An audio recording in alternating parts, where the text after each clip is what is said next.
Good morning class 10. Today we are going to start exercise 1.1. In our previous class we had already done question number 1.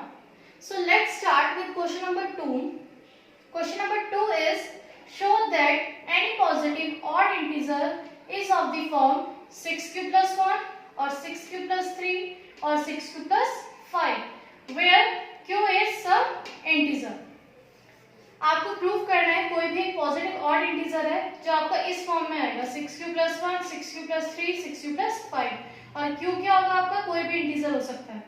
Now start let a be any positive odd integer. आपने let कर लिया a जो है कोई भी एक odd positive integer है and b is equals to 6. b is equals to 6 हमने क्यों लेट करा है क्योंकि हमारे पास जो क्वेश्चन है वो हमारे पास इस फॉर्म में है कि 6q plus 1 that is bq plus r और ये जो हमारे पास फॉर्म है ये क्या होती है बी क्यू.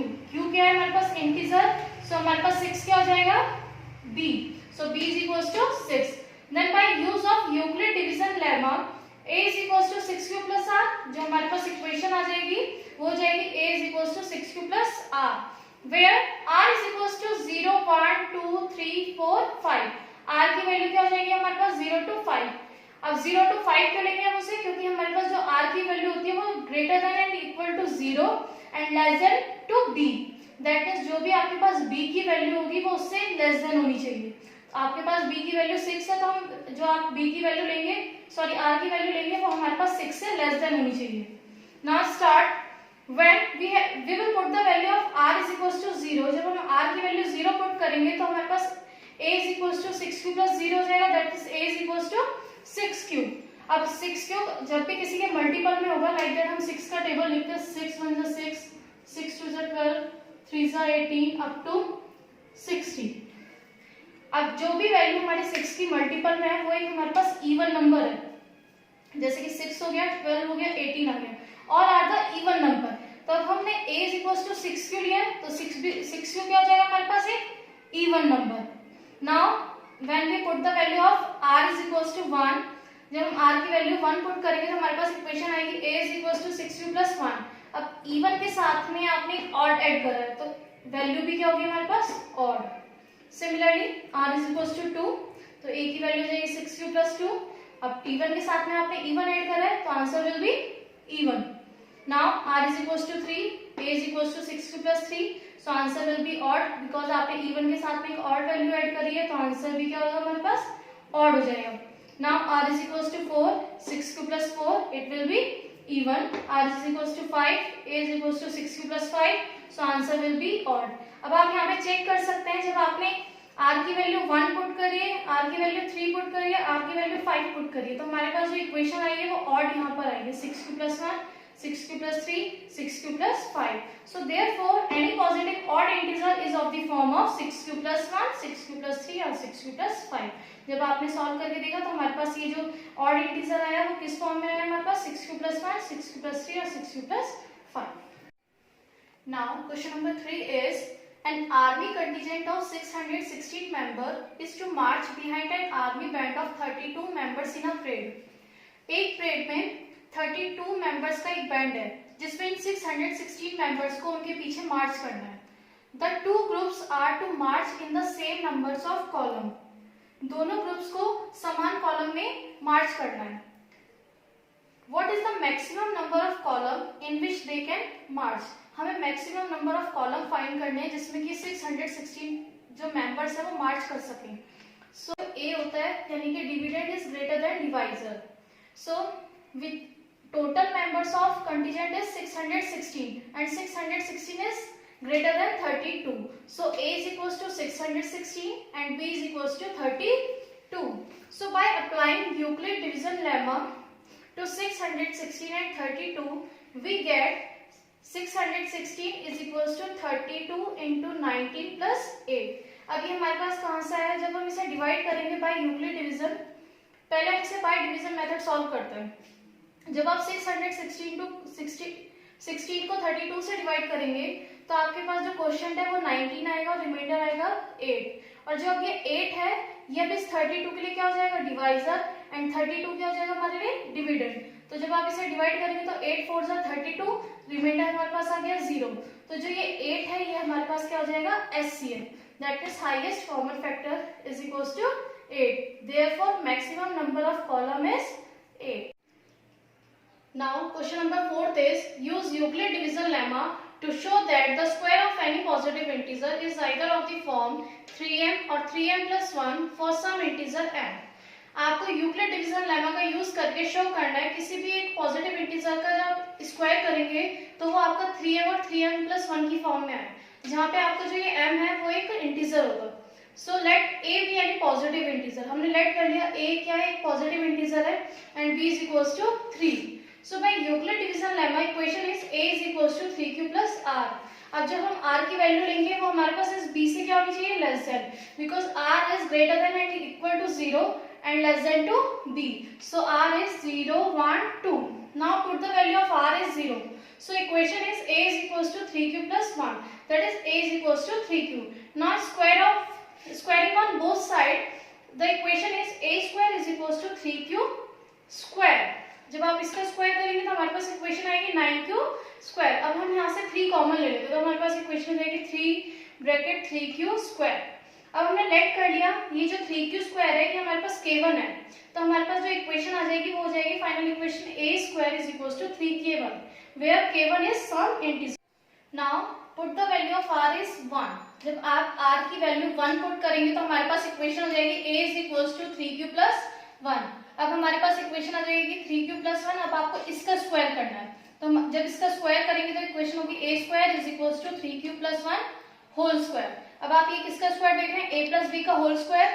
जब a प्लस बी का होल स्क्वायर ओपन करेंगे तो क्या हो जाती है value, a square plus 2ab plus b square. अब यहाँ पे अप्लाई करेंगे तो इक्वेशन आ जाएगी 9q square plus 6q plus 1.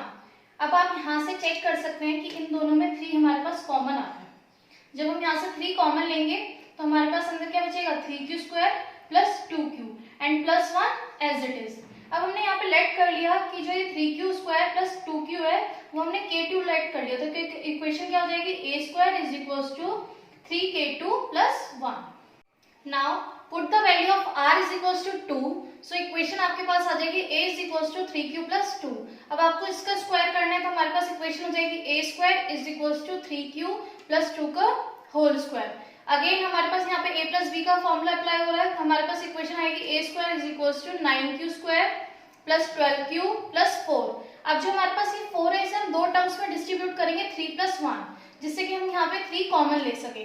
तो हमने इसे डिस्ट्रीब्यूट कर दिया 3 प्लस 1 में. अब यहाँ से जब हम 3 कॉमन लेंगे तो यहाँ पे क्या बचेगा, 3q स्क्वायर, 3 4 से 12, तो दैट मीन्स यहाँ पे 4q आ जाएगा. और जब 3 से यहाँ पे कॉमन लेंगे तो दैट मीन्स 1. अब हमारे पास इक्वेशन आ जाएगी 3 bracket 3q square plus 4q plus 1 and 1 as it is. अब जो हमारे पास ये वाली टर्म है 3q square plus 4q plus 1, अब हम इसे लेट कर लेंगे k3. तो हमारे पास इक्वेशन हो जाएगी a square is equals to 3k3 plus 1. अब हमारे पास जो ये k1, k2, k3 है ये हमारे पास एक इंटीजर है, some integer, and m is also some integer. So we can say that any positive integer is the form of 3m or 3m plus 1. Now question number 5 is use Euclid division lemma to show that the cube of any positive integer is of the form 9m, 9m plus 1 और 9m plus 8. Euclid division का use करके आपको proof करना है कोई भी एक positive integer है जिसका अगर आप क्यूब करेंगे तो आपको वो किस फॉर्म में है, 9m, 9m plus 1 और 9m plus 8. So let a be any positive integer. हमने लेट कर लिया a क्या है, पॉजिटिव इंटीजर है and b is equals to 3. अब b is equals to 3 हम क्यों लेंगे, अगर हम यहाँ पे b की वैल्यू 9 लेंगे तो हमारे पास क्वेश्चन बहुत लेंथी हो जाएगा. तो हमने यहाँ पे क्या करा, b जो है हमने 3 लिया है. 3 इज अ मल्टीपल ऑफ 9 और ये सिर्फ उन्हीं केसेस में अलाउड है जब यहाँ पे क्यूब एंड स्क्वायर होगा. So by Euclid division lemma a is equals to 3q plus r. हमारे पास यूक्लिड डिवीजन लेमा का यूज करके इक्वेशन आ जाएगी 3q plus r where r is equals to 0, 1, 2. So when r is equals to 0, so a is equals to 3q plus 0, that means a is equals to 3q. Now taking cube on both side, equation is a cube is equals to 3q का whole cube. अब जब इसका cube open करेंगे तो हमारे पास आएगा 27q का क्यूब. Now अब हमने यहाँ से 9 कॉमन ले लिया तो हमारे पास ब्रैकेट में आ जाएगा 3q का cube. So equation is a cube is equals to 9 bracket 3q cube. अब हमने लेट कर लिया ये जो 3q क्यूब है इज इक्वल्स टू k1, तो हमारे पास इक्वेशन आ जाएगी a cube is equals to 9k1 where k1 is some integer. Now put the value of r is equals to 1। जब आप r की वैल्यू 1 पुट करेंगे तो हमारे पास इक्वेशन आएगी a is equals to 3q plus 1। ये हमारे पास इक्वेशन आ गई। अब आपको इस पूरी इक्वेशन का क्यूब करना है, तो जब हम इसका क्यूब करेंगे तो हमारे पास आएगा a cube is equals to 3q plus 1 का होल क्यूब। अब हमारे पास ये जो है a प्लस b का होल क्यूब है, तो जब a प्लस b का होल क्यूब अप्लाई करेंगे तो हमारे पास क्या होता है वो a cube plus 3a square b plus 3b square a plus b cube. अब ये सेम फॉर्मूला हमें यहाँ अप्लाई करना है। अब यहाँ पर जब अप्लाई होगा तो दैट मीन्स 3q का जब होल क्यूब करेंगे तो हमारे पास आएगा 27q cube plus 27q square plus 9q plus 1। अब हमें यहाँ पे दिखाई दे रहा है कि इन तीनों में जो हमारे पास 9 है वो तीनों में कॉमन है। अगर हम यहाँ से 9 कॉमन ले लें तो हमारे पास जो इक्वेशन आएगी वो कुछ इस टाइप से आएगी 3q का cube plus 3q square plus q and 1 as it is. हमारे पास ना 1 एज इट इज आ जाएगा। अब हम इस पूरी टर्म को लेट कर लेते हैं k2। अब हमने इस पूरी टर्म को k2 लेट करा तो हमारे पास इक्वेशन हो जाएगी a cube is equals to 9k2 plus 1। Now put the value of r is 2। अब r की वैल्यू जब आप 2 पुट करेंगे तो हमारे पास इक्वेशन आ जाएगी a is equals to 3q plus 2। अब जब ये इक्वेशन आ गई है अब दोबारा से हमें इसका क्या करना है क्यूब करना है। तो जब हम इस इक्वेशन का क्यूब करेंगे तो हमारे पास वैल्यूज आएंगी a cube is equals to 3q plus 2 का whole cube. Same formula apply होना है a प्लस b का होल क्यूब, वो हम यहाँ पर जब अप्लाई करेंगे तो हमारे पास जो इक्वेशन आएगी फाइनली तो वो हमारे पास आएगी 27q cube plus 54q square plus 36q plus 8। अब यहाँ से हम चेक कर सकते हैं कि इन तीनों में भी 9 कॉमन है, तो जब हम यहाँ से 9 कॉमन लेंगे तो हमारे पास इक्वेशन होगी 3q cube plus 6q square plus 4q and plus 8 as it is. अब हम इस पूरी इक्वेशन को लेट कर लेते हैं k3। अब जब हम इस पूरी इक्वेशन को k3 लेट कर लेंगे तो हमारे पास फाइनल इक्वेशन आएगी a cube is equals to 9k3 plus 8 where k1 k2 k3 जो हमने तीनों इक्वेशंस में लेट करे थे k1 k2 k3 वो हमारे पास क्या है सम इंटीजर है and m is also some integer. तो हम फाइनली क्या कह सकते हैं cube of any positive integer is of the form of 9m 9m plus 1 और 9m plus 8।